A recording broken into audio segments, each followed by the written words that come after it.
Hi everyone, welcome back to another Junior Chefs. This class is for bread in a bag. So in your kit, you will have all the ingredients to make bread in a bag yourself. This will require the use of an oven, so you will need a grown-up's help. But I'm just gonna get right in with the first step. So you're gonna get a very large reusable plastic bag. You're gonna wanna open it up. And for the first step, we're gonna take 1 cup of flour. We're gonna add it into the bag, the whole thing. So I already pre-measured this, so that's 1 cup of flour. You're gonna need 3 cups for the whole entire process, but this is just for step 1. You're gonna need two and 1/4 teaspoons of yeast. So right in the bag, all of that there. 3 tablespoons of sugar, white sugar. And then 1 cup of hot water. So let me put it in here. Okay, all right. And then you're going to want to seal the bag. See, everything's already all mixing. So you're gonna wanna seal the bag almost all the way, and then you're gonna squeeze the air out as much as possible. So I'm just squeezing the air out. If you hear that air coming out there, I don't want anything else to come out. Okay, but try and squeeze out all of the air.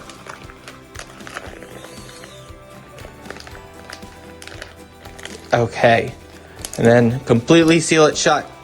All right, and then this is gonna require a lot of just mushing together. So you're gonna wanna mush everything all together here until it's all mixed. So you can just beat your bag, mix it around to make sure we have everything mixed, all the yeast, the water, the sugar, and the flour. So I'm gonna keep on mixing. But once you have it all mixed, you're gonna wanna leave it there to sit for 10 minutes before the second step. So let me just make sure. Okay. It definitely feels like some of the sensory sand, Play-Doh, all that fun stuff, but you're just gonna wanna keep mixing until everything is mixed together. And if you have any more air like I do at the top here, you could just open it up a little bit to let that air out and then reseal it shut. Okay. But we're gonna let it rise for 10 minutes. Okay, so that looks as mixed as it's gonna be. I'm gonna keep mixing off camera, and I'm gonna let it sit for 10 minutes, and then I will be back with step 2. All right, so after 10 minutes of laying there and resting, there are a few bubbles all inside the batter. That's just the quick rising yeast, and that's supposed to happen. So you're gonna reopen your bag, and you're gonna add the second part of the ingredients. So we're gonna add the second of the 3rd cup of flour. So this is cup number 2. Ooh, right all in the bag there. Okay. We're going to add 1.5 teaspoons of salt and 3 tablespoons of cooking oil, vegetable oil. So, and all right in the bag. And then we're gonna do the same thing that we did for the first step. We're gonna reseal it. So everything's in there. We're gonna reseal it. And mix everything together. And I'm gonna squeeze some of the air out again.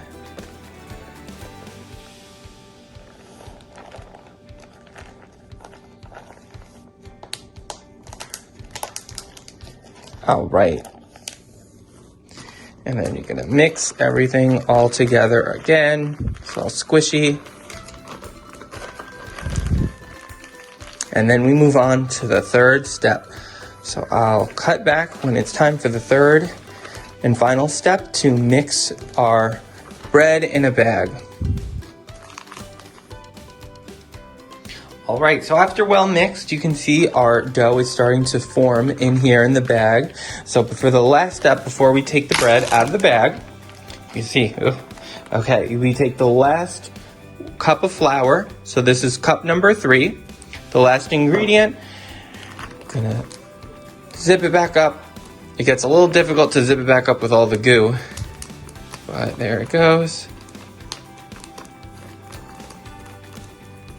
And you're just gonna wanna, again, squeeze out some of the air and make sure it's really sealed so nothing leaks out of the top. And you're gonna mix that last and third cup of flour into the dough, because now this is finally starting to become the bread dough. Well, now it is. That's all the ingredients that we have. So, and I will flash forward to the next step before we bake our bread. All right, so I'm back with the dough, and don't worry, your hands are gonna get very messy for this step, but for the next step on the lightly floured surface, you're just gonna wanna knead the dough so that we can make it into a nice round ball and there's no little pieces that are coming off on your fingers.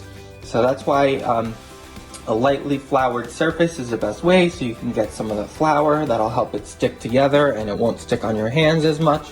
And you're gonna wanna knead for the next 5 to 10 minutes, the recipe says. So that's just, pushing down the dough and making sure it all gets mixed together even better before you put it into our pan.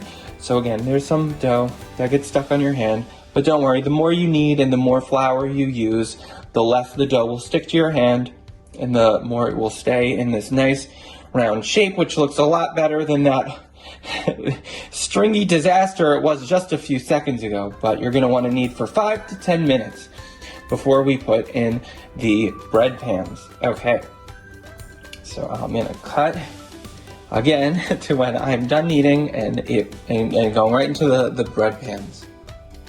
All right, so we're back with the last step. Here is my kneaded dough. You can either have 2 mini pans or you can make 1 large loaf.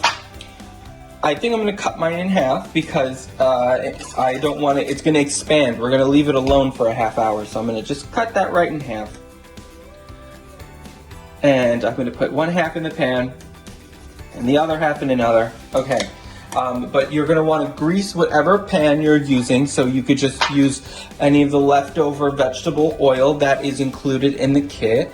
So let me get a little spoon and do that, because the bread will stick to the side of the pan if it is not properly greased, and then it won't. There'll be a lot of holes in the bread, a lot more holes than there normally is. So I'm just gonna cascade across the edge there. So just to try and grease that on the edge. So, and once you have your bread in your greased pans, you're going to want to put a towel, paper towel, any sort of towel right over it, and you're gonna let it rise for another 30 minutes. So, even though it doesn't look like much now, let me also coat the grease around the bread. Gonna leave it here. Actually, you know what? I am gonna put both in here. Why not? We'll see what happens. You can learn from my mistakes. It was not the best to put both in here. So, okay. Let me just get some more vegetable oil, just a little bit more on the side there. And then again, you'll just leave it alone for an entire half hour, so 30 minutes. And then you'll bake your bread. So the oven has to already be preheated before you put it in, and it will be at 375. And you'll cook for 25 to 30 minutes or until the bread is golden brown. So I'm going to put my towel over the bread after I kind of knead this back together. Okay. So there we go. I'm very interested and excited, I guess, to see what my bread is gonna look like, because we'll see. It looks very different from the recipe, but that's absolutely okay. So I'm gonna leave it here for a half hour, and then I'm going to bake, and I will include a picture of my bread at the end. I hope you enjoyed. If you didn't sign up for the kit, you can always follow the recipe that I'll post in the description, and you can follow along. And also, last month's Junior Chefs was butter in a jar, so if you still have the jar and some ingredients, you can make homemade butter for your bread. And if not, I hope you enjoyed this cooking class. We'll see what the final result is. I'm very excited. All right, have a good time, everyone. Enjoy cooking.